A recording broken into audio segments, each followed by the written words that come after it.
찬송가 353장입니다.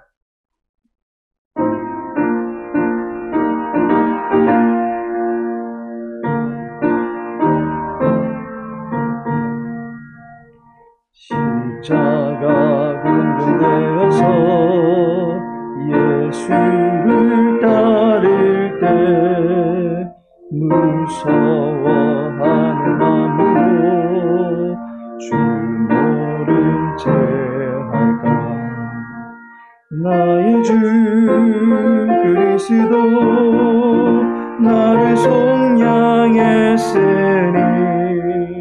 나 십자가를 벗으니 정멸유관쓰리. 무성도 피를 흘리면 큰 싸움 아닌데 나 어찌 편히 누워서 상받기 바랄까. 나의 주 그리스도 나를 속량했으니 나 십자가를 벗으니 정멸유관쓰리. 이 죄악 많은 세상에 수많은 원수들 나 유혹하고 했지만 내 주만 따르리. 나의 주 그리스도 나를 속량했으니 나 십자가를 벗으니 정멸유관쓰리. 나 멸유관을 쓰려고 몸 바쳐 싸울 때 주 내게 용기 주시사 이기게 하시니. 나의 주 그리스도 나를 속량했으니 나 십자가를 벗으니 정멸유관쓰리. 승리의 그날 이르러 십자가 군병들 객가를 불러 영광에 주님께 돌리리. 나의 주 그리스도 나를 속량했으니 나 십자가를 벗으니 정멸유관쓰리. 사사기 8장입니다.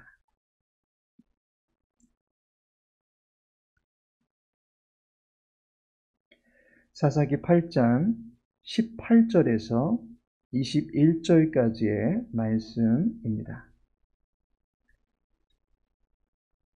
18절에서 21절까지의 말씀 함께 읽습니다.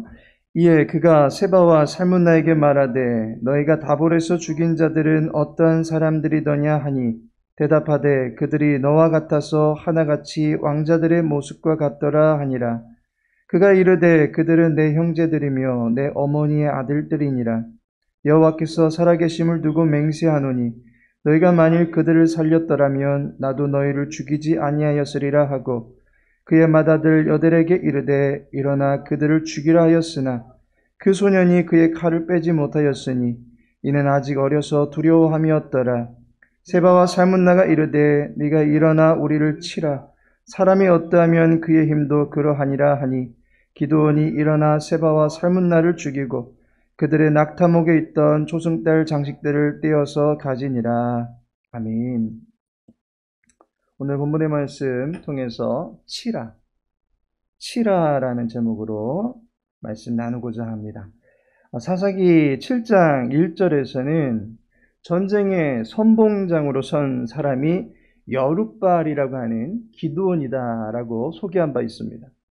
따라서 기드온이 치러야 될 전쟁은 영적 전쟁이다라는 성격을 지니고 있다라고 말씀드린 바 있습니다.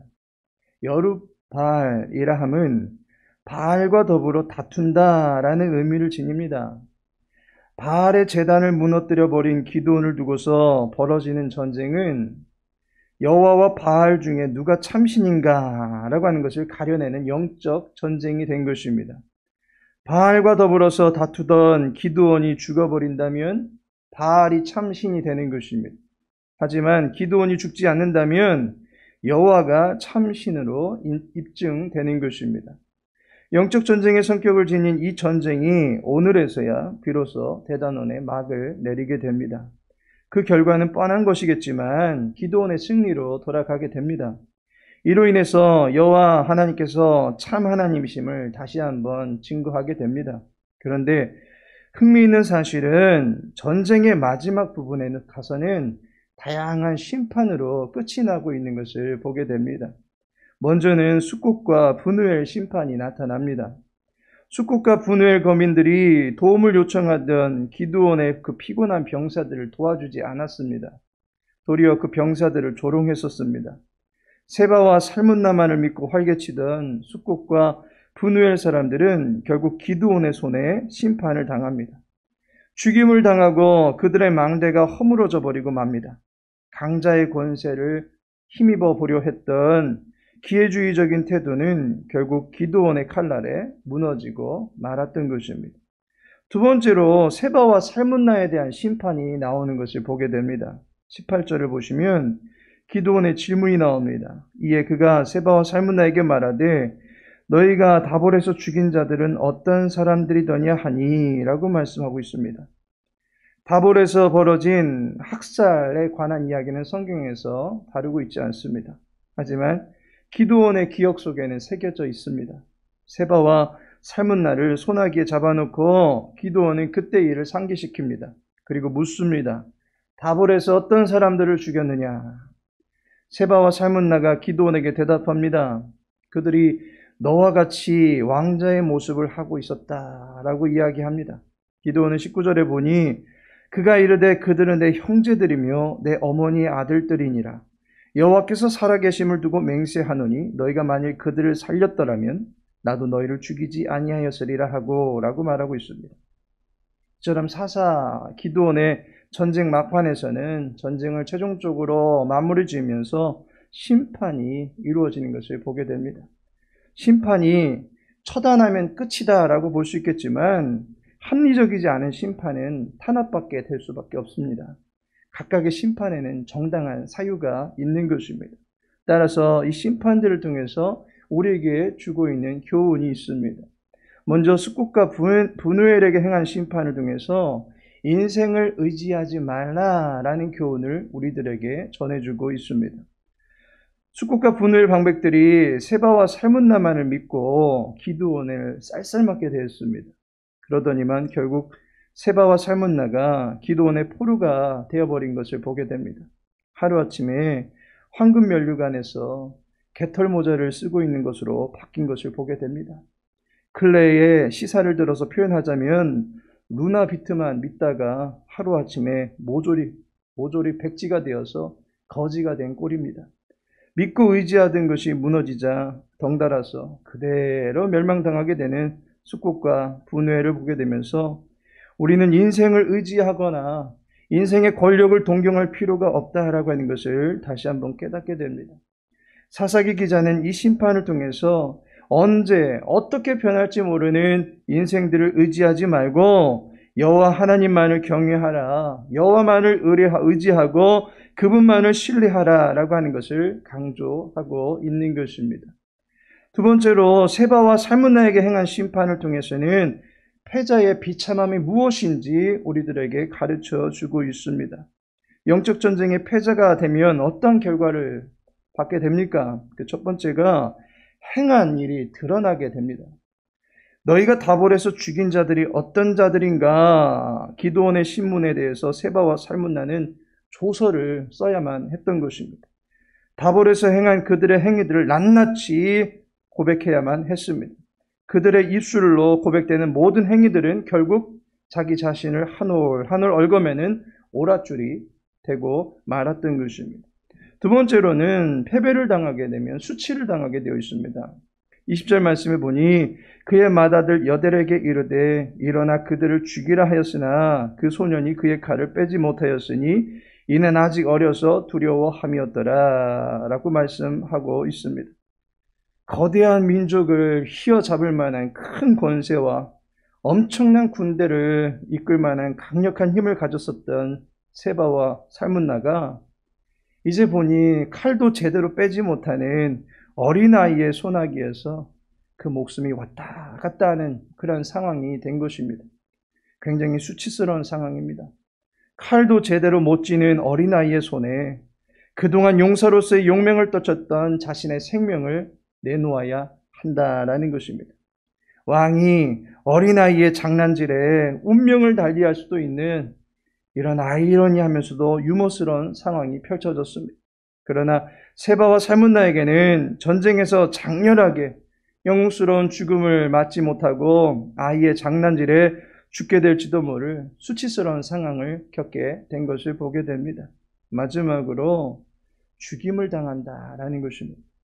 영적 전쟁에서 패한 자는 결국 죽임을 당합니다. 21절에 보니 기드온이 일어나 세바와 살문나를 죽이고 라고 말합니다. 패자는 죽는 것입니다. 그리고 승자는 살아나는 것입니다. 더욱이 이 전쟁이 영적 전쟁이라 한다면 이때의 죽음은 단순한 죽음이 아닙니다. 죽음은 결국 영원히 꺼지지 않는 불못으로 직결되는 살벌한 죽음이 되는 것입니다. 따라서 기드온의 두 번째 심판은 영적 전쟁의 패자가 얼마나 비참한 결과를 맛보게 되는지를 우리들로 하여금 깨닫게 해주는 것을 알게 됩니다. 이처럼 각각의 심판들을 두고서 사사기 기자가 전하고 싶었던 교훈이 있었던 것입니다. 아이러니한 사실은 본문의 마지막 부분에 보니 기드온이 일어나 세바와 살문나를 죽이고 그들의 낙타목에 있던 초승달 장식들을 떼어서 가지니라 라고 말씀하고 있습니다. 기드온이 이방 민족이 갖고 있던 달의 장식들을 떼어갑니다. 그런데 이것이 후에 기드온의 집에 우상의 상을 만들어 놓는 하나의 단초가 되어버리고 맙니다. 그리고 이에 대해서 하나님은 기드온의 집에도 행한 일대로 심판하시는 것을 보게 됩니다. 심판자의 위치에 서 있다 할지라도 그가 사사라 할지라도 예외 없이 여호와께로부터 심판을 받게 되는 것을 보게 됩니다. 하나님께서 사랑하시는 성도 여러분, 영적 전쟁을 통해서 임하게 되는 심판은 매우 무서운 것입니다. 사실상 성도는 영적 전쟁에서 이미 승자의 편에 서 있는 사람들입니다. 그러하기에 패배에서 오는 수치나 죽음의 두려움이 성도를 해할 수 없음을 믿으시기 바랍니다. 비록 우리는 전쟁을 승리로 이끌 만한 용기와 지혜가 부족한 사람들일지라도 300명의 군사들을 데리고서도 여호와께서는 승리의 깃발을 날릴 수 있게 하신 것처럼 여호와 하나님께서는 이미 성도에게 그리스도 예수를 통해서 사단의 머리를 짓밟은 최종적인 승리를 보장해 주셨습니다. 우리에게 승리의 기쁨을 주신 예수 그리스도만을 섬기는 것이, 그리고 그분만을 의지하고 신뢰하는 것이 신앙생활의 바탕이요 근간이요 힘이 되는 것입니다. 바라기는 세상에 있지만 세상에 속하지 않은 구별된 하나님의 백성으로 살아감으로 말미암아 세상을 이기며 그 승리의 기쁨을 주신 여호와 하나님께 찬미와 감사의 제사를 올려드릴 수 있는 저와 여러분의 오늘 한날의 삶이 되기를 예수님의 이름으로 축복합니다. 아버지 하나님, 주의 보좌 앞에 나와 엎드림을 시작으로 이 하루를 열며 기도하게 하시니 감사를 드립니다. 주의 백성들이 마음의 소원을 두고 간구하는 기도에 응답의 기쁨이 넘쳐나게 하여 주시옵소서. 오늘의 범사 속에서 담대하게 살아가게 하시고 주님 의지하며 살아가길 원하오니 우리 각 사람들을 성령 하나님 동행하여 주시옵시고 붙잡아 주시는 은혜가 넘쳐나게 하여 주시옵소서. 모든 권속들의 건강을 지켜주시옵소서. 그리고 영적인 강건함도 갖출 수 있게 하여 주시옵소서.